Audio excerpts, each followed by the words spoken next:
Hello and welcome to this week's episode of Straight Talking Sport.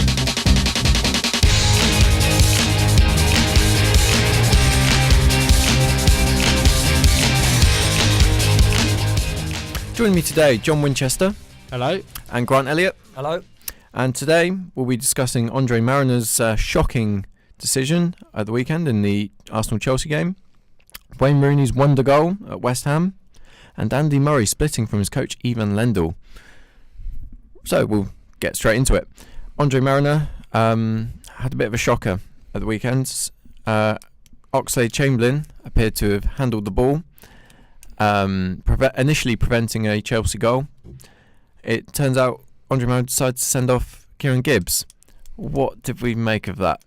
Oh, I was watching it at the time, and I was just, to be fair, there was a mixture of disbelief and shock towards the referee at the time. So it was quite a bad decision. Well, I say quite bad. It was quite a horrific decision, bearing in mind how many officials are there officiating the game. It shouldn't have happened, and they should have turned it round at the time. But unfortunately, the game played on with the wrong person walking as it happened. So. How's that possible? How can that happen, Grant? Well, the ref didn't actually see. He didn't actually give the handball. I think it was the linesman who gave it in the end. So he didn't actually give it. The linesman, or maybe the fourth official did. And I don't know. I think he's just guessed. I think he's just purely guessed who handballed it, and obviously he knew he got it wrong when Chamberlain came up to him and told him it was me. Yeah, I think it's sort of set in the back of their mind as well. For the rest of the game, Arsenal were sort of on the back foot from there. Obviously, had 10 men. It didn't affect the result. The game was over to begin with. It was just. It was, but. It could have been a lot worse for Arsenal. It wouldn't that wouldn't have been the big talking point. The result would have been overshadowed by the fact that the wrong player did walk, and there would have been in a way it's kind of helped Wenger that happened because their team performance was very abject, wasn't it? Well, he hasn't attended his press conference today, and he didn't talk to certain media at the weekend either. I don't think it's really taken anything away. Arsenal have let in 17 goals now, I think, against the top teams, Man City, Arsenal. Not Arsenal. Man City, Chelsea and Liverpool. Yeah, Chelsea and Liverpool this season, and that's just unbelievable. You've got to remember, this is Arsene Wenger's 1,000th game as well, and what a way to celebrate! And the manner in which they were beat was just, it was sort of just a bit of shock horror, to be honest. It was over in 10 minutes. It was over before the penalty even happened.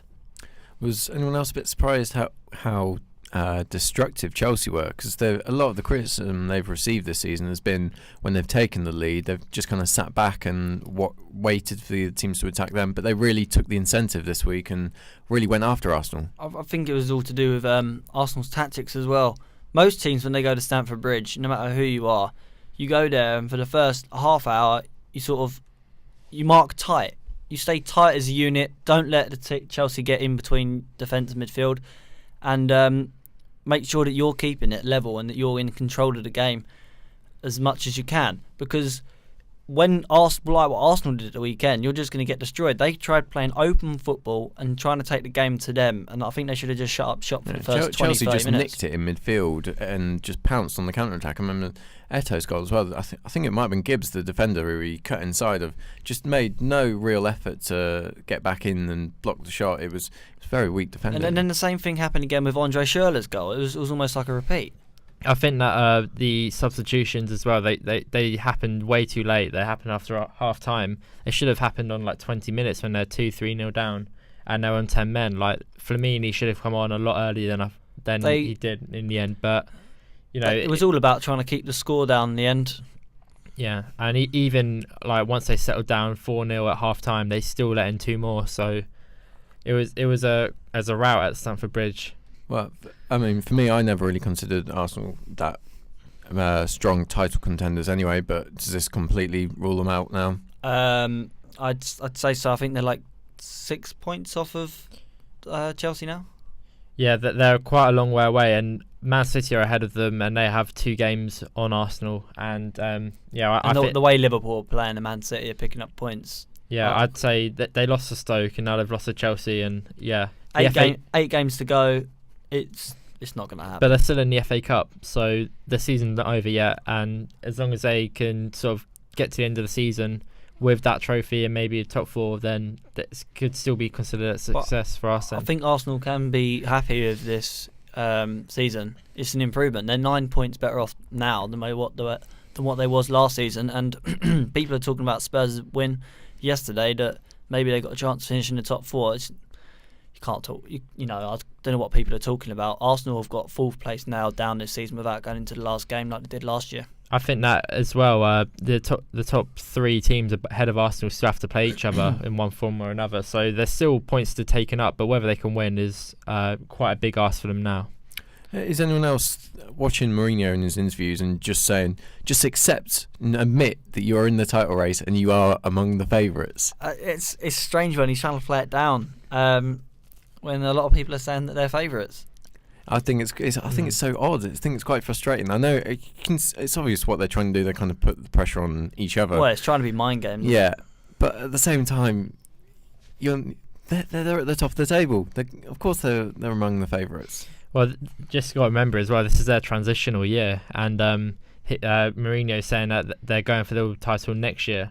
But as you said, like, they're top of the league, they're flying high, and there's no reason why they can't go on and win it. And if they do, Mourinho's comeback will be validated. And if they do win it, and they won it without a prolific goal scorer, which is what I find amazing. You got Man City and Liverpool who have been scoring for fun this season, and yet you have Chelsea who can't decide whether or not Samuel or Fernando Torres is the man up front, and yet they're top of the league and look favourites to win it. If they have Lukaku on loan next year, come back from loan next year, then Lukaku shouldn't have gone out on loan this year. Do you think Mourinho will fit him into the system though? He is a strong front man, and that's the sort of striker you need for a 4-2-3-1, which they often do play at the moment. But their kind of formation is very fluid. It involves a lot of movement and a lot of rotation. Lukaku's not that kind of player, is it? Eto'o kind of accommodates everyone else by moving into the space and creates the space for people like Hazard and Oscar to... Yeah, but I think Lukaku's good on the deck as well. He's not just good in the air. I think he's proved that. And, they played the similar formation when Mourinho was there before with Drogba, and I think Lukaku is the perfect replacement for Drogba. They only play a one up top anyway. So Lukaku can, at times, he just gives you that option. He can either hold the ball or... if you want someone who's going to be passing on the ground, you've got Samuel Eto'o if need be. Okay. Yeah. We'll move on to Rooney's wonder goal against West Ham. Just inside the West Ham half, he outmuscled James Tompkins. Saw keeper Adrian off his line, decided to whack a half volley, one bounce into the net. Loads of comparisons been made to Beckham's goal. What was your guys' opinion on it? Was it better than Beck's? Yeah, I thought it was an incredible goal. The way he outmuscled the defender and just hit it, that takes a lot of technique, and probably it was a more difficult shot to put off than Beckham's, in the fact that it's on the volley, it's in the air, there's a lot of variables. The keeper was sort of stranded. He should have been a bit closer to his goal, but every keeper makes mistakes. In terms of whether it was better than Beckham's, I still think that the fact that Beckham's is just a little bit more graceful for me, and it's a lot more. You talk about beauty in football. I think that was a lot more of a beautiful goal. So I think Beckham's edges it just for me. Although Rooney's was very good. I think Beckham's edges it for me as well. I don't know if we're just being nostalgic or not, but I think it's nearly 20 years ago that Beckham scored that goal, which is incredible. Rooney's goal was a lot harder in terms of skill. There was at one point when it first bounced that I thought it was going to go over the bar. It looked like it was going to go over, but it just went in the roof of the net. But sensational goal. It's got to be contender for goal of the season. I was going to say, if it's contender for goal of the season, is it even contender for goal of the week? I mean, there was some spectacular goals this weekend. I'm thinking of Tete at Norwich. Yaya Toure. Toure's goal was so good. His third. I'd just say that Rooney's was probably the best. Was definitely the best goal of the week, just for the audacity of actually attempting it. It's got to be up there for goal of the season. I think for me, if I had to pick a goal of the season, it'd still be Kasami for me against Palace. The fact that he had so much to do with the ball, in quite an acute angle. He just hammers it up into the top corner. I'd say that's probably goal of the season for me. But okay, fair enough. We'll quickly talk about the Champions League draw. So Man United got quite a harsh draw against Bayern Munich. Especially without Van Persie, is there any chance of Man United getting through this tie? Well, David Moyes has said that he's glad in a way he's got Bayern Munich because he thinks he knows how to beat them, which is an incredible statement to make considering how poorly they've been playing this year. I think that they had such a high after beating Olympiacos, and they said that this is going to turn their season around. Yeah, they had a great result against West Ham, and so far they're back on track. But it might just be back for square one in terms of where United are if they do get routed by Bayern Munich. I think that the potential that they could be 3 or 4 goals in one of the ties, against United.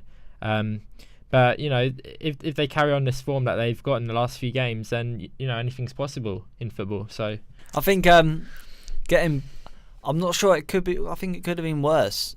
I think for Man United, I think getting Real Madrid, because Man United's defensively have been so poor this year, and I just think that someone like Real Madrid, who have been scoring goals for fun, Bale's got a few, Ronaldo, Benzema. I think attackively, they're more direct, and I think against Real Madrid they would have conceded more goals than perhaps they might do against Bayern Munich.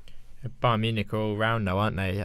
They've got players on every part of the pitch that could punish United, and I think that they wouldn't be strong enough to beat Bayern over 2 legs, maybe over 1, but not over 2. I think it just says something about English football when Mourinho said earlier before the draw that amongst the 8 teams, the other 6 were wanting to play an English team. I think that just shows the fall of grace from English football. Well, we'll move on to the Chelsea obviously drew PSG in the other tie involving English teams.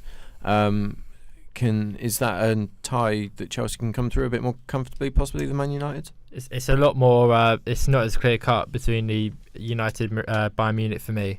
I think that Chelsea they could beat anyone. Like that, saw 2 years ago they got through to the final and won it. Like PSG, they're a really strong team. You got Zlatan, you got Cavani. They've got some incredible players. But it's one of the easier ties compared to like Real Madrid, Barcelona, Bayern Munich, I'd say. So Chelsea maybe could edge it over 2 legs, but whoever does win the tie has a good chance of getting to the final. The other 2 ties in the quarterfinals, Atletico Madrid versus Barcelona, an all-Spanish encounter. What's your predictions for that one?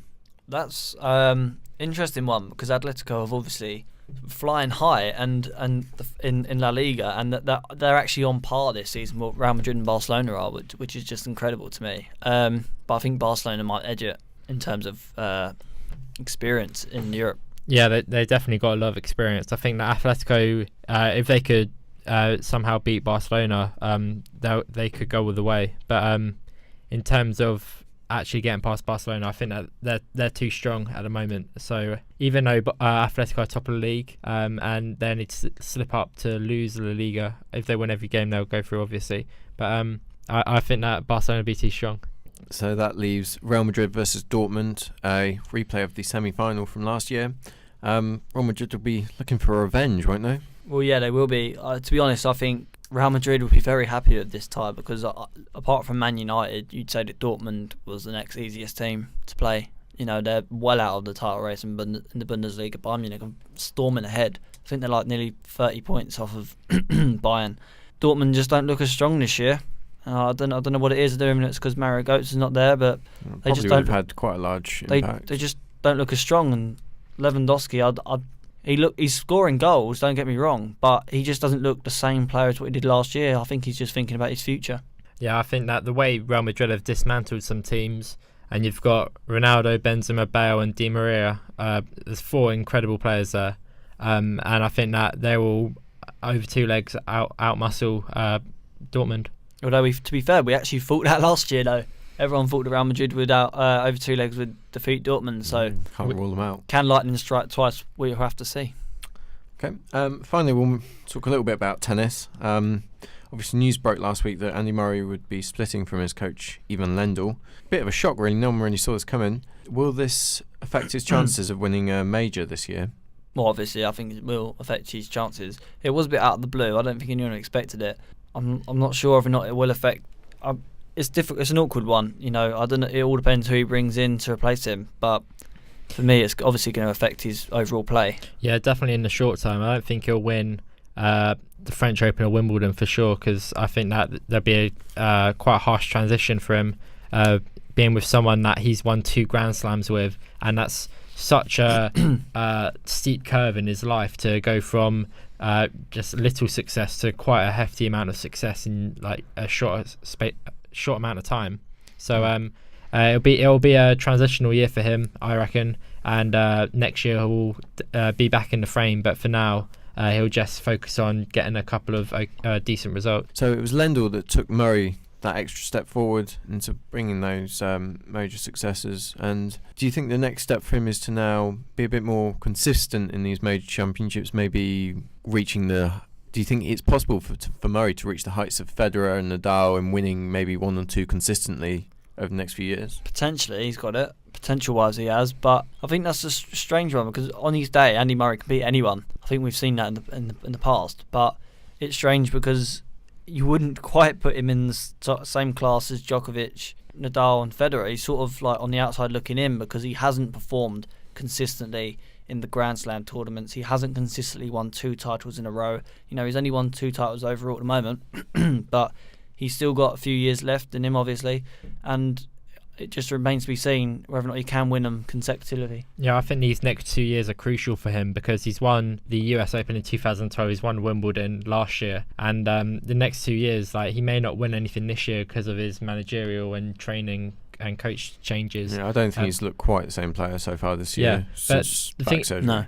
The thing is, he needs to change his mentality, because like whenever he gets to the quarters and semis, like it's almost expectant from like the public that he may go out, and he's not beating them in the Grand Slams as much as he may want to, like the Nadals and Djokovic's of the game. So he just needs to, by this time next year, be looking to really consolidate a 3rd Grand Slam. Otherwise, he may not get one again. Okay, that's all we've got time for this week. Thank you for listening. You can follow us all on Twitter again. I am at the Kieran Pick. John, you are at JohnWin51.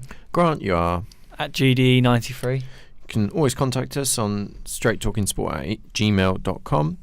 And we will see you next week. Bye.